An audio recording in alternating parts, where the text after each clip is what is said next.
Assalamualaikum teman-teman, apa kabarnya hari ini? Semoga tetap sehat dan bahagia selalu ya.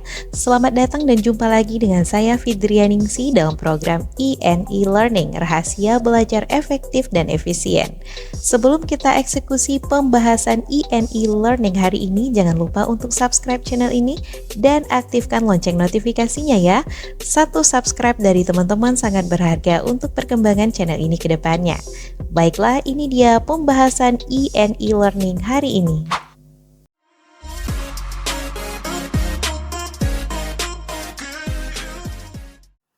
Baiklah teman-teman, sesuai janji saya di video sebelumnya, hari ini saya akan mentutorialkan kepada teman-teman bagaimana cara menulis kutipan menggunakan versi APA Style. Sebelumnya, apa itu APA Style? Jadi APA Style ini adalah singkatan dari American Psychological Association yang awalnya digunakan untuk kebutuhan penulisan di bidang psikologi dan juga sosial. Namun ternyata gaya penulisan referensi ataupun daftar pustaka ini akhirnya banyak digunakan oleh universitas di dunia, terutama di Indonesia.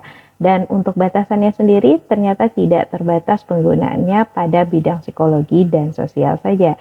Sebelumnya mari kita lihat apa itu kutipan. Jadi, kutipan ini adalah cara atau etika kita dalam menambahkan pernyataan ataupun karya orang lain ke dalam bagian tulisan atau karya kita. Gunanya adalah untuk mendukung ide atau gagasan atau pendapat atau analisa kita terhadap suatu fenomena.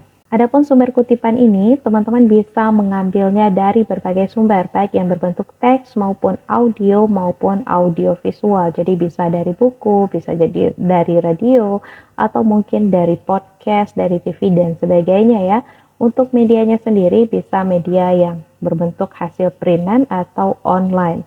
Dan dokumennya bisa dokumen yang dipublikasikan seperti jurnal maupun dokumen yang tidak dipublikasikan, contohnya skripsi ya. Untuk jenis kutipan versi APA Style sendiri terbagi dua, ada jenis kutipan langsung dan ada jenis kutipan tidak langsung. Nah, bagi teman-teman yang tidak suka paraphrase tapi suka copy paste, bisa nih menggunakan jenis kutipan langsung.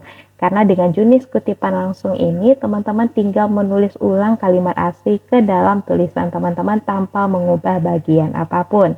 Tapi ada dua kriterianya nih teman-teman, ada kutipan langsung pendek dan juga ada kutipan langsung panjang. Untuk kutipan langsung pendek itu panjang kalimatnya tidak lebih dari 40 kata. Jadi kalau kalimat yang teman-teman kutip itu sudah lebih dari 40 kata, maka termasuk dalam kategori kutipan langsung panjang. Meskipun di sini teman-teman dibolehkan copy paste, tapi tidak sembarang copy paste ya, ada ketentuannya, nanti kita bahas.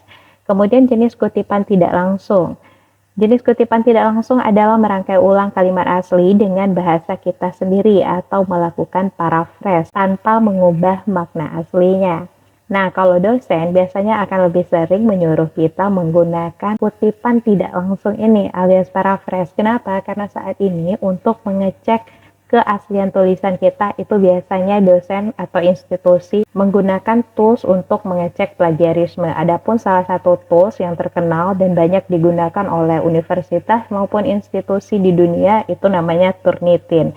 Berdasarkan pengalaman saya menggunakan Turnitin ini, Turnitin tidak bisa membedakan mana yang kutipan langsung, mana yang kutipan tidak langsung. Tapi yang dideteksi oleh Turnitin ini adalah seluruh kalimat yang kita tulis. Jadi kalau banyak jenis kutipan langsung yang kita gunakan, maka akan semakin tinggi tingkat plagiarisme yang terdeteksi oleh Turnitin tersebut. Jadi jenis kutipan langsung ini sebaiknya hanya teman-teman gunakan untuk mengutip sumber referensi yang sulit untuk teman-teman paraphrase.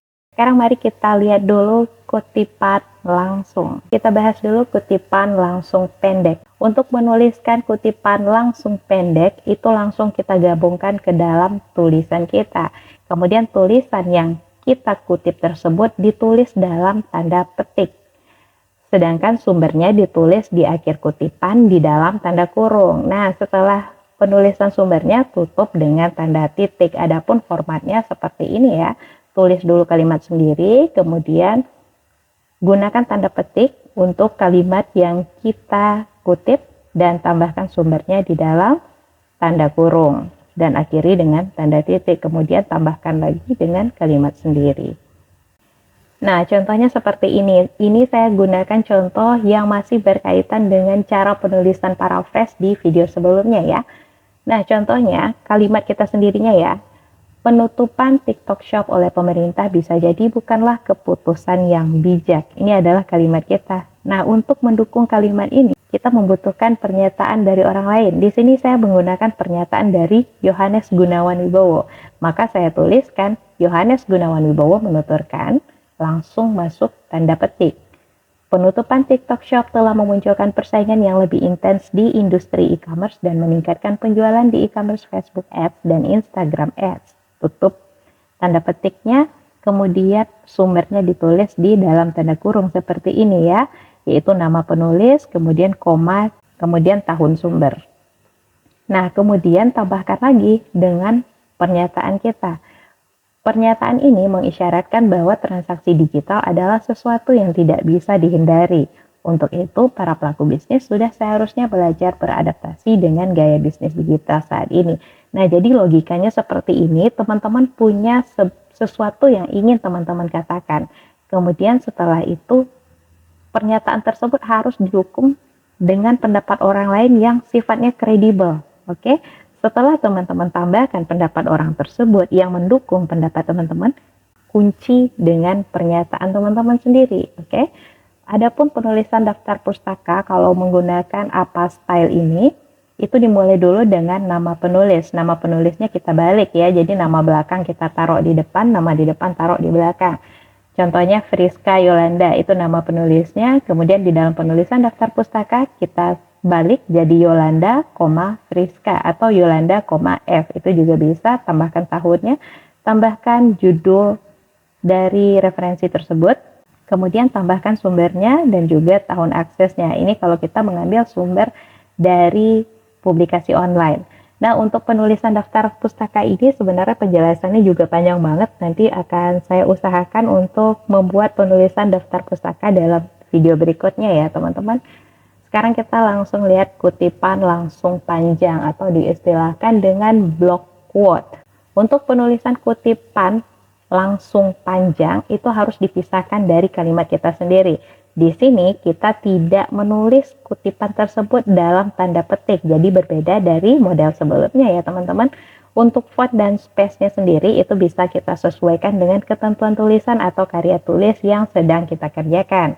Nah, untuk kalimat yang kita kutip ini, penulisannya harus dijorokkan dulu dari tepi margin tulisan kita sepanjang 1 cm atau 5 spasi. Kemudian tambahkan sumber di akhir kutipan tersebut dalam tanda kurung sama dengan contoh sebelumnya. Dan setelah itu tambahkan tanda titik ya. Untuk formatnya hampir sama dengan penulisan kutipan langsung pendek tapi beda letak kutipan. Mari kita lihat contohnya.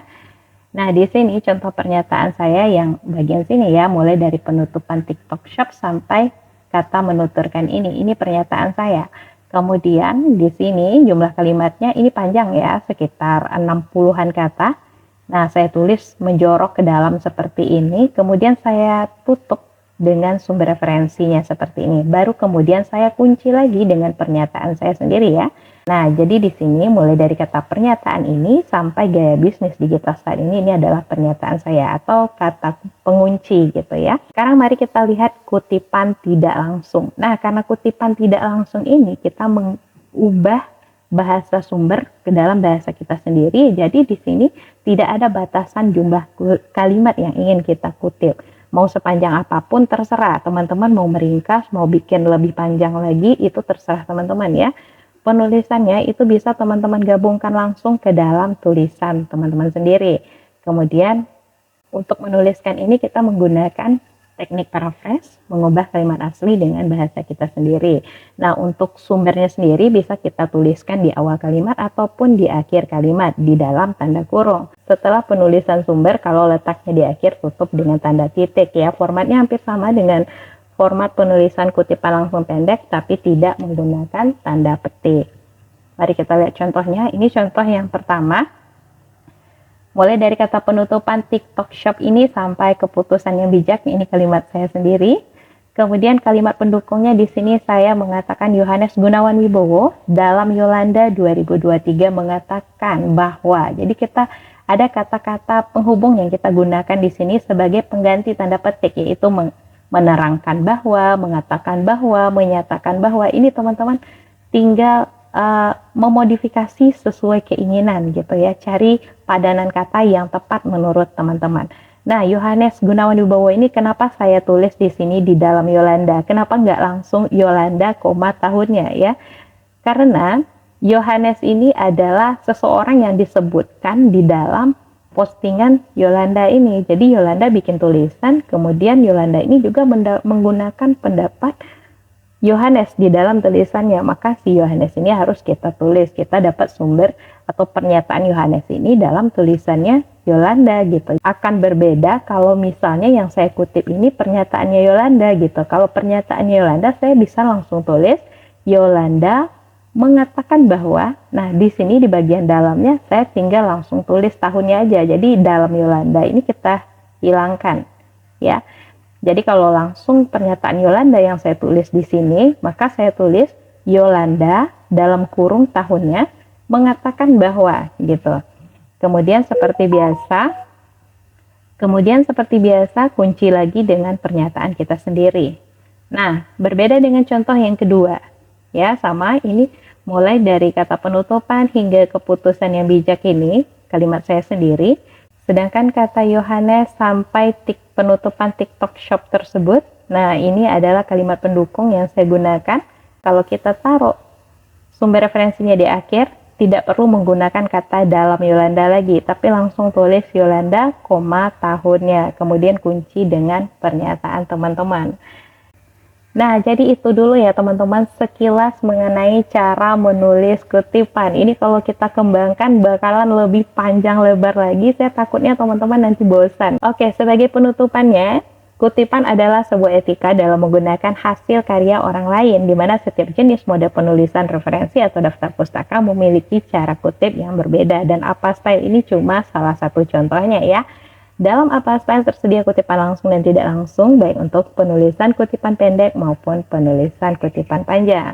Teman-teman butuh info apa lagi nih? Jangan lupa cantumkan di kolom komentar ya. Sekian dari saya, semoga bermanfaat.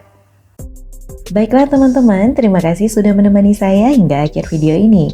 Silahkan tinggalkan komen untuk video ini dan share jika menurut teman-teman ada orang lain yang membutuhkan informasi ini.